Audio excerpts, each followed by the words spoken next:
Okay, so with that, we can get started. So as I said, in this session, we're going to be covering the kind of introduction to the theory and practice of case teaching. That QR code on the screen there, you can scan that to check out our project page and see all of those different activities that we've got going on. This is the first session in a set of 3. So today we're going to be covering the intro to theory and practice of case study. On March 21st, we're going to be covering some content on how we can think about writing a case narrative. And on March 28th, we're going to be talking about writing teaching notes. We're going to record all of these. They're all going to be published on that website. We'll also share the slides and all the resources that we have with that. So ideally, this stuff will live on. It can be a resource for you and for anyone you're working with moving forward. So if you do happen to miss anything, you can jump on there, review that, and get caught up. So no stress if you got to miss one or you're not able to make it to all of them. And as we kind of alluded to earlier, we want this to be a resource for case study publishing so that people can take and use. So when we're done all this, if you're keen to kind of take this information and build a case study out of it, what we'll do is we can facilitate pairings where we can pair you up with a writing buddy and you can set writing goals together, maybe work through that process if that is something that you want to kind of work on moving forward. So totally optional piece there, but just kind of a value add we want to add to that if people are keen and would like to take this up and move it forward. So our objectives for this session today, first is to review and discuss why and how we use the case method for teaching. So we'll explain what that looks like, give us that kind of robust introduction there. We're going to talk about different ways that we can differentiate case studies and the kind of learning outcomes that we can develop through them. And then we're going to do some kind of preliminary brainstorming. So if we were to set out a plan for writing a case study individually, we're going to have some of those preliminary discussions on what that could look like and what the kind of maybe pre-work or pre-thinking we need to do is in order to set a good foundation for a solid case study. So to start off, right, what is the teaching case method? Really what this is engaging in a kind of working towards problem-based learning. So where we depict real-world scenarios and we put a learner in the position of a real-world person that has to make a decision.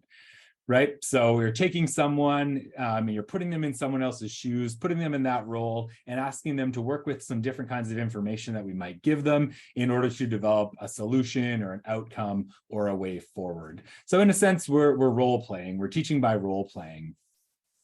Within these cases, we can include various amounts of information in these descriptions, and that can provide all different kinds of information to the learner. And we can, in writing a case study, we can really temper the amount of information or the type of information that we want to give these learners in order to shape that learning experience. So if we want to be really cheeky and complex, we can add a whole bunch of kind of extraneous information that might distract them or send them down the wrong path looking for information. And if we want to provide a really kind of introductory learning experience to a concept, we can make it really straightforward and really kind of succinct and super clear in what we want them to do. Within the case process, we can work with all kinds of information. So it can be theory and ideas, or it can be specific data and data sets that we want people to work with. And depending on the ask or the decision that they have to make, you can have really kind of creative tasks that's set before them, where there's really endless opportunities to solve a problem or endless ways that we could solve a problem. And they have many paths that they can take, and they can really flex their creative muscles or be really innovative and insightful in the way they do things. So really, case studies can look a lot of different ways, but the key is that we're putting people in a hypothetical real world situation or something that they can empathize with a real person's situation. So in that way, we're also kind of blending not only the key concepts and theories or skills that we want people to work with, but also some of the social and emotional processes that come with decision making and learning. So we can engage those different kind of elements of the process to really provide a learning experience that might resonate with people in a different way. So it's important to think about this kind of this zoomed out image of what teaching with case studies looks like, so that when we drill down into our specific cases, we understand how we can kind of craft them and shape them differently. An important distinction that I want to make here right off the hop is that teaching with case studies is different than case study as a research method. So we may have read case studies in terms of a research method, where you're looking at a bounded case, a very specific example. We're doing a kind of holistic analysis of this specific case for something that we can learn from. Teaching as a case study, or teaching case study as a teaching method, is a completely different thing here. So when we're talking about teaching case studies here, what we're talking about is developing teaching resources, developing these tools and resources that we can use in a classroom in order to engage a case study as a learning method. So really important to kind of highlight that here. We're not talking about research methods here. We're talking about this case study as a teaching method. And so as we move forward, just keep that in mind. You can certainly use the information or the theory or the concepts that are developed in case study research to apply in a case study teaching method, but these two kind of processes here are distinct. And that's really important, particularly in regards to what Mike was saying about case studies in sport management being the only teaching focused case study journal. That means that in that journal, all that they publish is case study teaching resources, or these teaching case studies. So if you were to submit your intrinsic case study research project to case studies in sport management, they would probably say this is beyond the scope of what we do because we are a teaching resource journal. So a really important thing to kind of highlight there up front. So to zoom out even a little bit further, I alluded to it earlier that case studies are kind of based on this idea of problem-based learning. So there are lots of different ways that you could frame up case studies theoretically, and there's lots of work that's been done on this. The one that we're using to frame this up today is this idea of problem-based learning. So it's certainly not the only way to approach case studies theoretically, but it's the one that we're using here. If you want to read up a little bit more on this, I've included a reference to a book chapter from a teaching handbook that might be useful for folks, but I'll give us the kind of high-level 101 here. So this idea of problem-based learning kind of relies on the assumption that every day we face problems, and every day we find solutions to these problems, or we find ways to get through these problems. And as we work through our day-to-day problems, whether they're big or small, we learn from those processes. So by resolving problems, by working to figure out ways forward, we're constantly in this process of learning. And so the idea is, if we can take this problem-based learning approach that we kind of live in our everydays and apply that to classroom learning as well, there's different kinds of learning that we can facilitate in a classroom. This relies on the idea that knowledge is co-constructed by people. So from a kind of constructivist position that knowledge is co-constructed by ourselves as social beings, by the interactions that we have with other people, with our experiences, and with these problems that we encounter in our kind of day-to-day.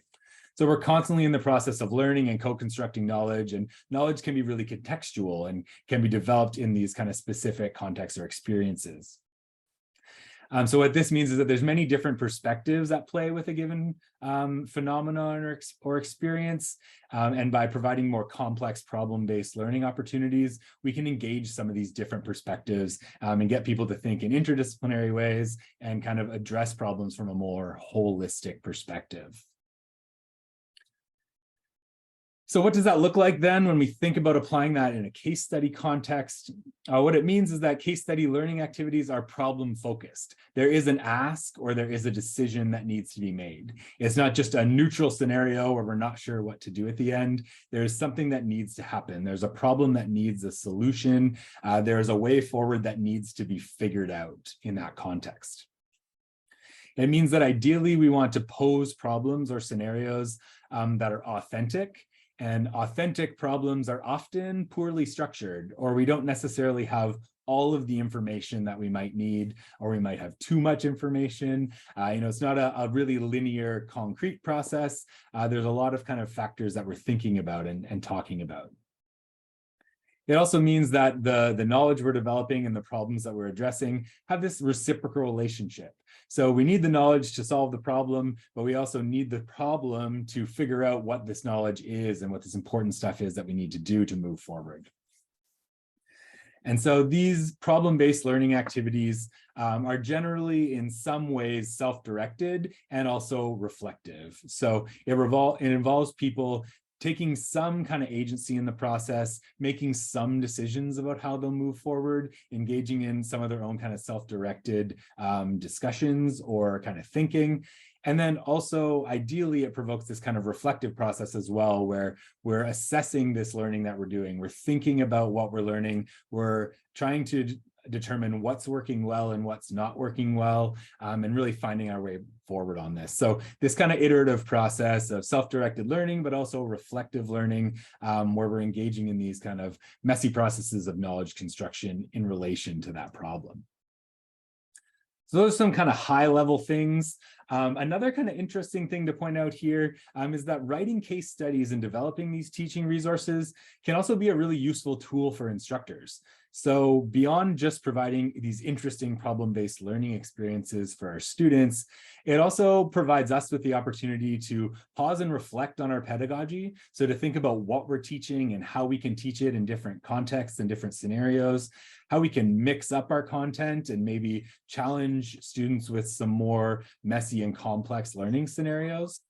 And if you go through a process like publishing a case study, so for example, in the case studies in Sport Management Journal, these teaching resources are also peer reviewed. So you get feedback from your peers.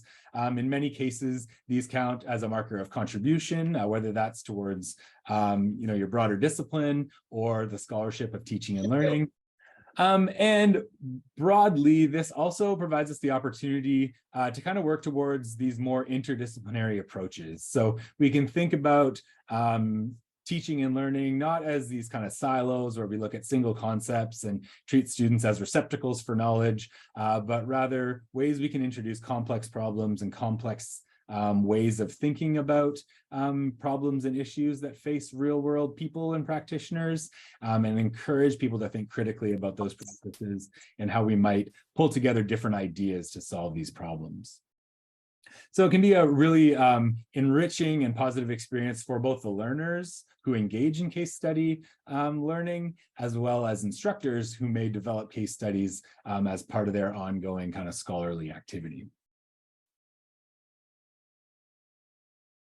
So I want to drill down now into a little bit more specifically what we're talking about when we're talking about the case study and what those case studies can look like. And then as I move forward, I'm going to give us a kind of bigger framework for how we can think about these ideas of complexity and how we present case studies. So as I said before, the case study itself asks the learner to be a decision maker. So we often write it from the first person perspective, and it invites students to step into the position of a decision maker who has to solve one of these problems. So in order to solve that problem, what it means is the learner has to specifically locate this issue or the issues that they're facing within some sort of decision-making framework. And this is where it can become really helpful to kind of situate your case study theoretically or conceptually. So to provide some of that direction on what the process is that we need to go through, what we're going to rely on to make these decisions, or what the key kind of indicators are that we want to work with or think about when we're in this case study.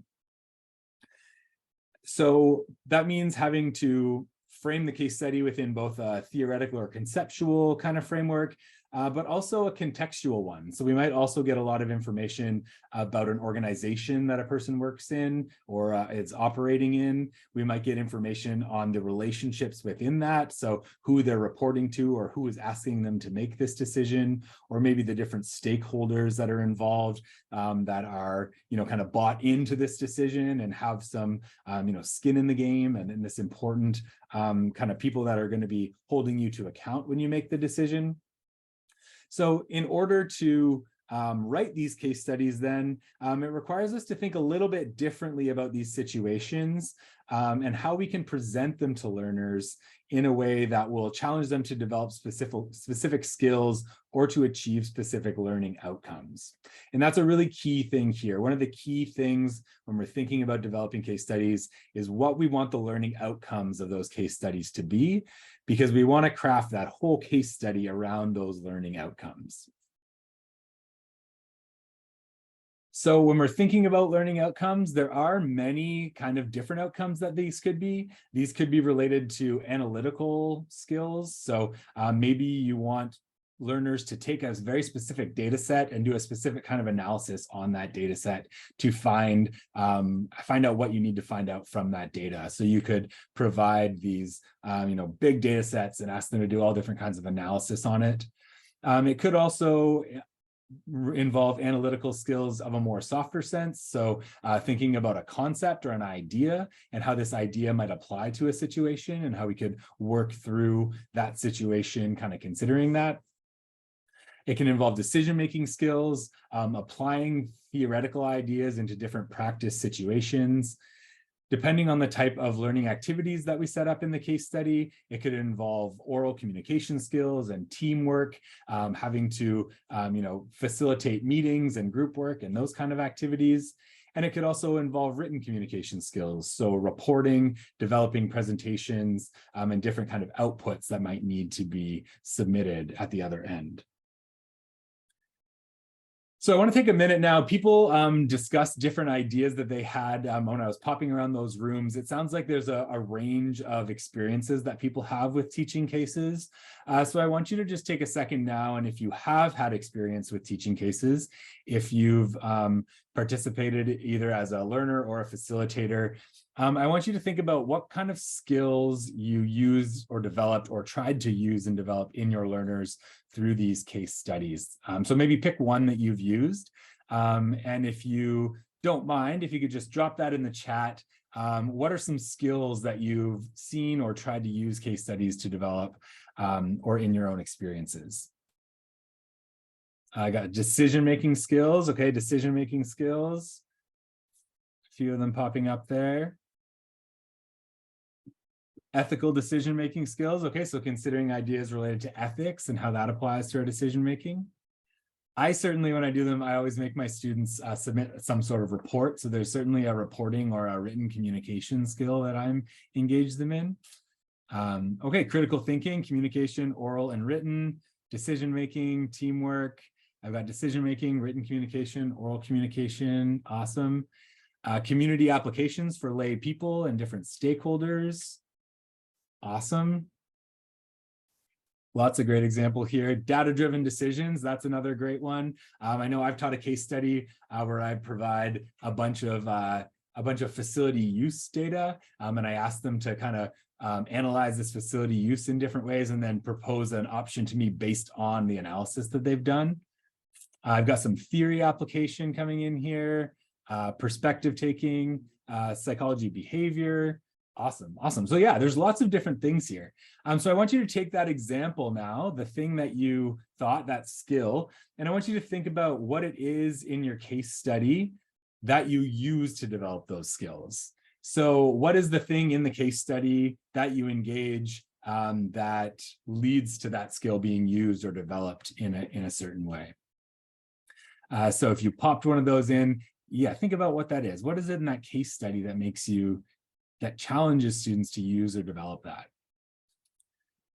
Reflective learning. Okay, so some self-reflection. So thinking about how we learn. In my example, my facility example, for example, I make them submit their work. So they show me how they did the calculations. So they're showing me their analytical process. In terms of the reflective learning piece, I also have students always submit a one-page reflection at the end that isn't about the actual content, but about what they learned through the process and what they found challenging, what worked for them, what didn't work for them. So I engage this kind of one-page reflection to specifically target that reflective learning piece. We got written assignments and presentations, role play activities, debates, the Socratic method. Okay, great. Writing a business memo, developing a presentation to the executives. Great. These are different elements of a case, different elements of the ask, the things that we need to do in a case. These are great examples. Awesome. Thank you all so much for those. Oh, I got one more here. Written application of theories to defend their decisions. Okay, so having to defend what you're going to do. Asking students to reflect on different stakeholders and how these different stakeholders view the issue. So for example, from a coach's perspective versus an administrator's perspective. Awesome. All great examples there. I am going to move on here, but I just wanted to use that as an activity to highlight how these kind of discrete elements of a case study can be used in order to develop these different kinds of learning outcomes. And often those case studies, or sorry, those elements of the case study can be picked up and imported and used in different ways. So when you're thinking about developing your case study, no matter how you're framing it, analytically or conceptually, or how you're going to present it, there may be elements of other case studies that you could borrow, right? Elements of that ask, elements of what the activity actually looks like that you can recycle and use in different contexts to engage those kind of discussions and those problem-based learning activities. Awesome. Thank you all so much. I'm going to move on here. So I've kind of alluded to it, but haven't come right out and say it. But when we're talking about these case studies, there's also a variety of ways that we can frame them or write them. So as you might have deduced, case studies aren't always a completely accurate or real-world depiction of how things happened in the real world. So it doesn't need to be based on a real-world person who had a real-world problem that you are communicating in the words that they experience them in. So often when we write these case studies, there's a creative element to writing the case studies. There's a creative element in the way that we present them. And then there's kind of this art to presenting them in a way that is going to facilitate the kind of learning experiences that you want in order to develop these specific learning outcomes. So there's this kind of creative art to framing these decisions in a case in order to develop these outcomes or specific skills that we're moving towards. So for example, you may, if you want learners to work with data, you may provide a data set, you may make that data set up. You may completely fabricate those numbers. In many cases, an organization is not going to be able to hand over their real data that they're going to publish in a learning resource. So we can fabricate that data so that we will be able to work towards specific kinds of results that we want to use. We can create scenarios that are really complex or really simple. So in some cases, that means we need to add some of these kind of details around the outside that make this process or make the scenario more complex, make the decision more difficult to think through. And sometimes we can creatively make up those ideas and those details in order to add complexity to the case and what we need to do. And in some cases, we may want to develop opportunities for learners to be really creative or innovative in their decision-making or in their ways forward. So sometimes we may need to massage the scenario a little bit in order to provide that sort of learning experience. So that's okay. When we're developing these case studies, what it is the platform to explore or learn from real-world organizations, real-world experiences, or emerging trends that people are experiencing in different contexts. So really, where I'm going with this here is that the opportunities are endless. There's many different ways that we can write these up, and it's okay to be creative and to have fictitious elements of these case studies in order to work towards these. So for an example here, I just wanted to use a case study that we developed and that we have published in Case Studies in Sport Management, because this one I thought we took a pretty interesting approach. So Dennis Kresnel, our co-author on this, works with EGAL Canada. So EGAL Canada was the organization that we featured in the case study, but the entire narrative is really a fictitious narrative. It's not based on a real person. We took some kind of combination of projects that were happening at EGAL Canada. We linked it to the Canada Games that were happening at Brock, and we wrote a completely kind of fictitious story about how we could bring those things together and work together to work towards LGBTQ2+ inclusion in the context of the Canada Games. So we took some real-world elements, we blended them together with the kind of outcomes and things we wanted to develop, and we created that narrative and teaching note to really just work towards those outcomes we were looking for. So just an example, but there's many different ways that we can do this.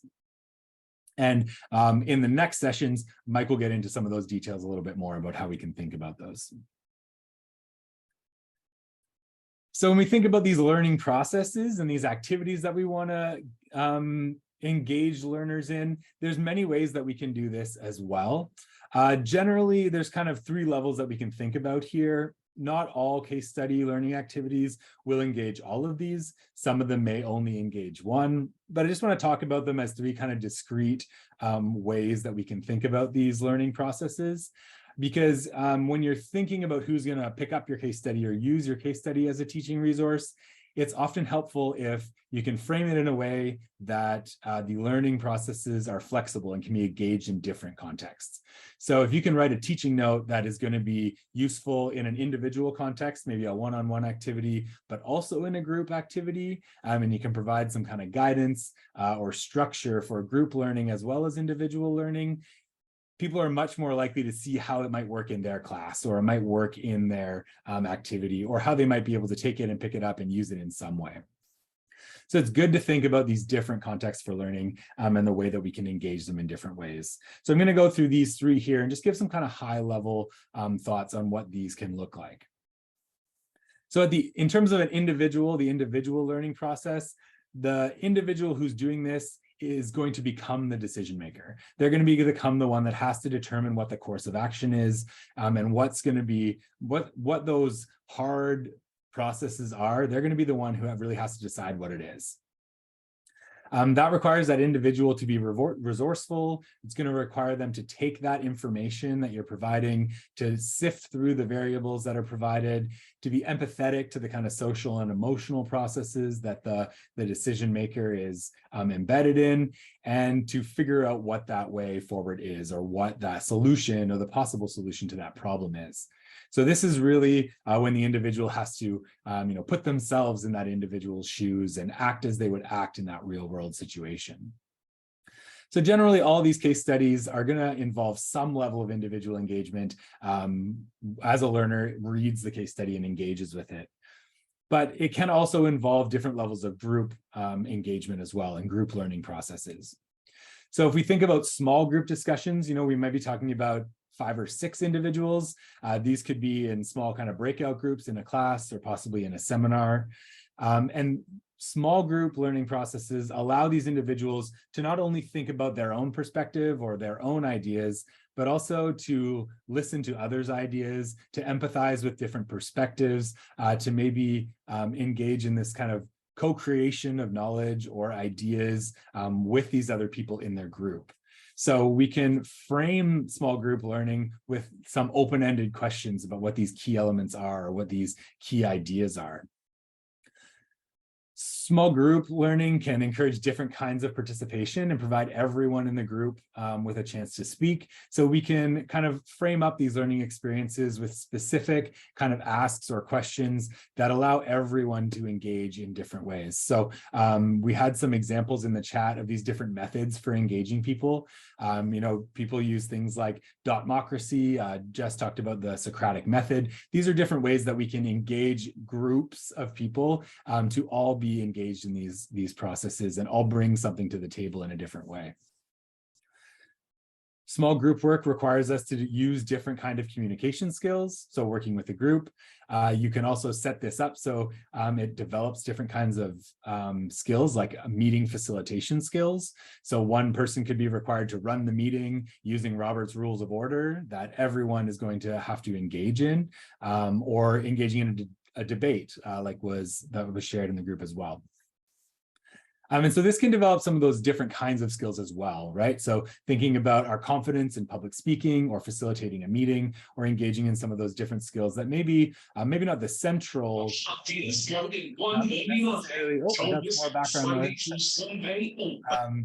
Maybe not the central learning outcome or key takeaway, but some of these other skills as well. And we can also think about this in terms of a large group discussion. So maybe a bigger lecture hall. Maybe we're talking about 20 plus people, or in a big group. This can allow for really broader discussion. It can allow us to simulate different contexts. So things like thinking about a town hall meeting, or a really big kind of open forum that people would need to participate in. We can still think about role playing or different examples that we could engage there as well. But generally, this is going to require people to do more and different kinds of preparation if they're going to engage in these kind of large group discussions. And it requires us as facilitators or developers of case studies to be really thoughtful in how we want to deliver this to a large class, and if and how we're going to engage many people within that process, and not just make it a lecture in a different context. So these are three kind of processes. And next, what I'm going to take us through is ways that we can think about these processes when we're writing up our case studies. So this is a really helpful tool to think about. It's called the Case Study Difficulty Cube. And what the Case Study Difficulty Cube does is it helps us break down these different dimensions of a case study, so we can think about complexity and how we can kind of facilitate learning outcomes by manipulating these different dimensions, or manipulating the narrative and the ask or the decision that we're presenting to people along these different dimensions. So the case study difficulty cube here identifies three dimensions of a case study. The first is the conceptual dimension, the second is the analytical dimension, and the third is the presentation dimension. So we talked about these different kinds of outcomes, the different kind of learning outcomes, the ways we can engage case studies, and this will help us break that down a little bit further. So I'm going to go through each of these and kind of talk through them. First, we have the analytical dimension. So this is the degree of kind of difficulty or complexity of the analysis that students or learners are going to have to go through to complete the case. So if we think about this on two levels, we can think about it as maybe easiest or most simple to hardest or most complex. So at the easiest level of analytical difficulty, learners might be presented with maybe three options, and they need to take the information that's provided to them and decide which option is the best option. So it's quite discrete. It's presented to them in a simple way, whereby there's decisions that are out there and they just need to decide which one is the best and defend their choice. If we think a little bit more difficult, so maybe medium on the analytical difficulty here, we might ask learners to generate and evaluate alternatives. So they might not be provided with these specific options. They might just be asked to develop me scenario 1, scenario 2, scenario 3, and give me the strengths or weaknesses to each of these, and then tell me what that recommendation is going to be.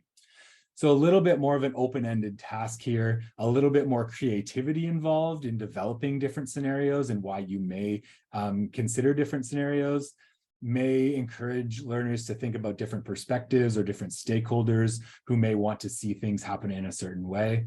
But just adding that level of complexity to the analytical skills that are going to be needed to use in this case study.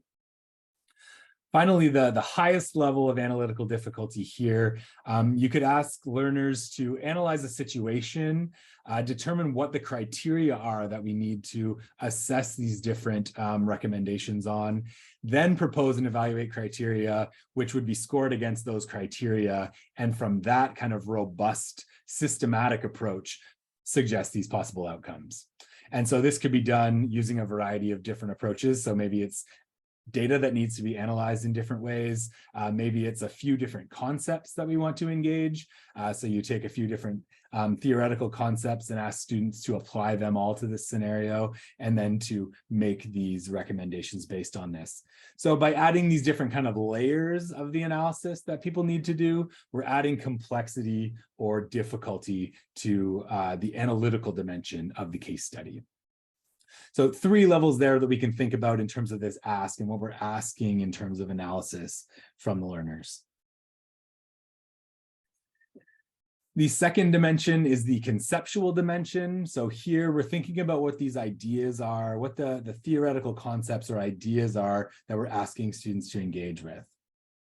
Again, I've got this presented around three levels. So the first would be a simple concept, maybe one concept that's explained really well.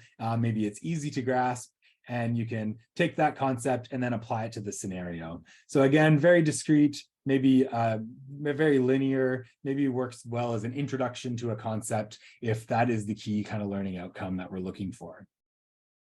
At the second level, this could involve a few concepts or maybe a more complex concept with a few kind of sub-constructs or different ideas that we want to work with. This may require students to do a little bit of prior research or reading on the concept before coming to the lesson, or it may require a case study facilitator to deliver a lecture to explain the concept, facilitate some pre-discussion related to the concept so people feel a bit more comfortable with it and comfortable working with these ideas.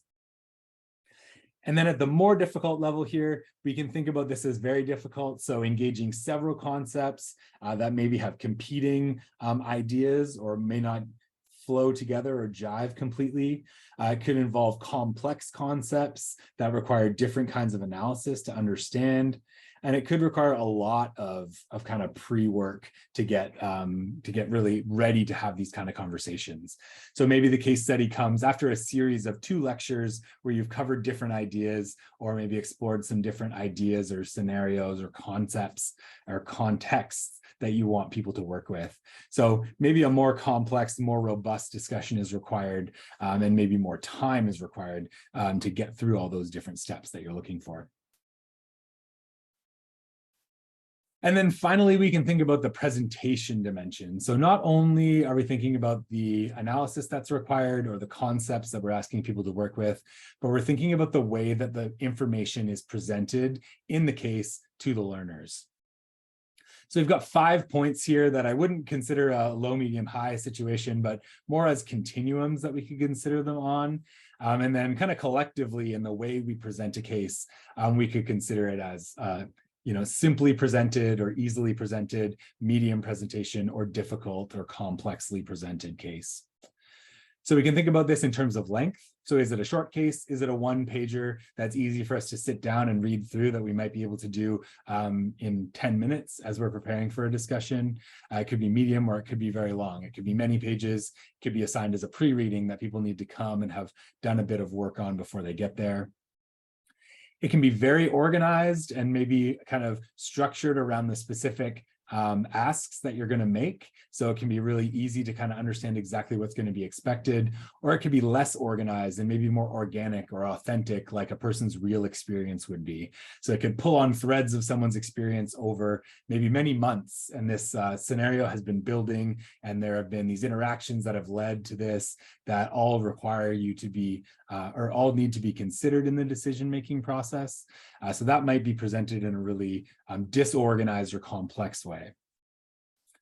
It can contain very little relevant information, or it can contain a lot of relevant information. So depending on how much kind of creativity we want or how much analysis we want learners to do, we can consider how much relevant information we want to include.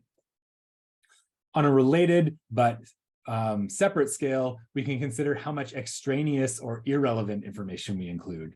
So we could have a lot of information about the person's day-to-day, about the activities that they do, about all the other projects that they're managing that may not be really that important to the task or to the ask that we're providing, but it could provide context and information for helping learners put themselves in that person's shoes or in their position related to the decision they have to make. And then finally, depending on the way that you decide to write up the case, it can be really simply formatted and written, or it can be complex and multidimensional. So again, pulling on these different threads, different experiences, we can think about the many ways that we can present a case to learners to make them maybe think differently or to work through these processes. So those are our 3 dimensions. We have the analytical dimension, the conceptual dimension, and the presentation dimension of a case study. And based on how we want to kind of set up our cases, they can be ranked as kind of easy, medium, or difficult on these. And so what this means is we can think about all of the possibilities of case studies as this 3-dimensional case study cube. So if we take our case, we can identify it as easy, medium, or difficult along 3 different dimensions, which means we get this cool Rubik's Cube of cases. So any case we can think about as fitting into maybe one of these cubes that would fit within the broader cube. I apologize for the blurry picture. I took this from the kind of original source here from 97. So that's the quality of the photo that we get. But I think this is a really helpful kind of diagram to think about these ideas of complexity and difficulty when we're thinking about a case and how to develop it and how to develop these kind of teaching resources. So I do have a little kind of activity I want to do with this. So thinking about these three dimensions, we've got the analytical dimension, the conceptual dimension, and the presentation dimension. I want to give you a couple examples of cases. So I've just written brief ones here. They're just one paragraph that I put on the slide, but I'm going to read them out to us so we can take a look at them. And then if you're comfortable, you can put how you would assess them in the chat. So we're going to go analytical as number 1, conceptual as number 2, and then presentation as number 3. So if you want to make a note for that, those are our 3 levels: analytical 1, conceptual 2, and presentation 3. And you can just put in how you would assess these based on the kind of brief information that I've provided you here. So our first one would be a case study focused on league scheduling. So the learner is a scheduler for an intramural league at a small college campus. The organization has approximately 500 students per season registered in 10 different leagues. The information that would be provided is both staff and facility availability. And the task or the ask is to create an intramural schedule, including playoffs for indoor soccer, frisbee, and inner tube water polo. And then you would have to provide with this schedule a 1-page justification for your decision. So thinking about that, thinking about the analytical dimension, the conceptual dimension, and the presentation dimension, how would you assess these? All right, I've got a 2-2-2. So a medium analytical, medium conceptual, and medium presentation. I've got a 1-2-2, so a 1 analytical, a 2 conceptual, and a 2 presentation. Ooh, I've got a like on that one. I've got a 2-1-1, so a 2 analytical, 2 conceptual, 1 presentation. Yeah, so I think in general here, the kind of consensus is this is probably at the lower end, right? We're not getting into super complex analysis or concepts here. I would agree. I think depending on what that scheduling task looked like, that could be kind of a mid-level analysis that needs to happen, because there might be some different kind of scenarios that need to be floated and decided. In terms of conceptual, if it's really just about scheduling and there's not too much going on, I would probably put that as a 1 or 2 as well. And then in terms of presentation, if I can fit it on the one slide, it's probably not going to be super complex in that way. It looks pretty straightforward, like lots of that good information is there. So yeah, I would agree. That would fall on the kind of lower end of those scales. I've got another one for you here. This one here, we're thinking about a tennis club. So our learner here is the general manager for the Foothills Tennis Club. It's a private members-only club that caters to wealthy families in an affluent neighborhood.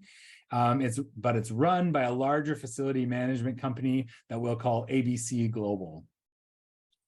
Following a big private donation that's been earmarked for expansion, as a general manager, you're required to analyze data provided. So the data that would be provided for this would be membership surveys, usage rates, and projected revenues and expenditures in order to decide whether to expand youth programming, clubhouse facilities, or installing an additional court. So all these data and projections are provided for you. You just need to kind of chart out those options and make a recommendation.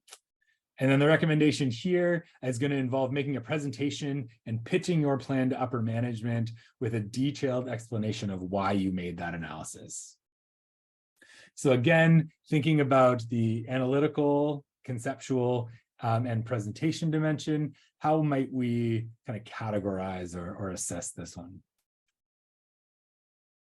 All right, we've got a 2-3-3. So 2 on the conceptual, 2 on the analytical, 3 on the conceptual, and 3 on the presentation. Oh, we've got a like and an agreement there. I've got a 3, 2, 3. So 3 on the conceptual, 3 on the analytical, 2 on the conceptual, and 3 on the presentation. That's great. I think I agree. This one is presented in a way that's a little bit more complex, right? There's going to be a lot of information that's provided there. Analytically, we're asking people to do more. So to take these different types of information and assess different things about them. So develop some of those criteria and figure out what we're going to work with. So probably on the medium high end of the analysis. And then conceptually, we're also looking at a few different things, right? So we're looking at facilities, we're looking at programming, we're looking at evaluation. So a few different kind of ideas that we're going to be pulling on there. So this one is definitely moving up into the more complex end of the case study difficulty cube. Awesome. And I have one final one. So you're the executive director of a nonprofit in a multi-sport complex in a small Canadian city. You've come under increased pressure from your board to remove sugary drinks and snacks from the vending machines and at the snack bar. However, markup on these food is very high, and the revenues are really important for other upgrades that you need in the facility. Further, it's contracted out, and you are pretty sure that imposing these kind of restrictions on sales would deter your longtime contractor from renewing. So it might cause a major disruption in your kind of processes. So the ask for this one, based on the revenue and projections that are provided. So again, getting these projections, having this information, develop a course of action that you would present to the board. So taking that information, doing that analysis, and then making a presentation or recommendation to the board. So conceptually, where do we think it would fall? Sorry, analytically, conceptually, and presentation. We've got a 3, 2, 3. Okay, so again, a more complex presentation, more complex analysis that needs to happen, and kind of medium level concept. That's great. I agree there. Great. So these are some examples here just to help us kind of think through the different ways that we can present cases and how we can engage them in these different ways. Thank you, everyone, for engaging with those. You'll have these slides if you want to see these for some examples. Another really fun thing you can do with this, just to get you thinking about it, is you can go and look at some of the case studies that are published online and think about how you might use this kind of difficulty cube to analyze or think through these case studies. So think about the analytical, conceptual, and presentation dimensions of these case studies. And it might help you kind of think about how you can refine your own process moving forward. Okay, so I've talked for a while now, so I'm ready to get you all back into the discussion here. That kind of wraps up the kind of main content for this. So I'm going to flip it over to all of you with a brainstorm activity. I'm just going to explain the activity, and then we'll stop the recording and we can get into some of that discussion. So what I'm going to get you to do is brainstorm an idea for your own case study. So something that you could hypothetically or work on if you wanted to work on a case study. So I would suggest you choose something that you know well, whether that's a concept or a theory that you want to work with, or maybe an organization or a problem that you know pretty well, something that you resonate with, so you have some starting points, some foundation to build on, some legs to stand on as you get started. And then I want you to think about what that most important learning outcome is. So what is that skill or learning outcome that you want to develop through working through this problem, through working to solve the issue and putting learners in that person's shoes or in their position. I know with me, this is something I struggle with cases. I always end up writing a case that's so complex and it's all over the map. And at the end, I just need to scale it back and be like, this is the one thing that I want to do with this. This is what's important. And we need to cut out all the other possibilities. So a really important thing to kind of think through and start from at the start. Once you've identified that key kind of learning outcome, what are the key skills you want to engage or develop through this process? So what are those important things we want to work into the learning experience? And then how might you frame that both analytically and conceptually? So what might that ask look like? So I think with that, I'm going to say, Grace, you can stop recording here, and I'm going to open this up.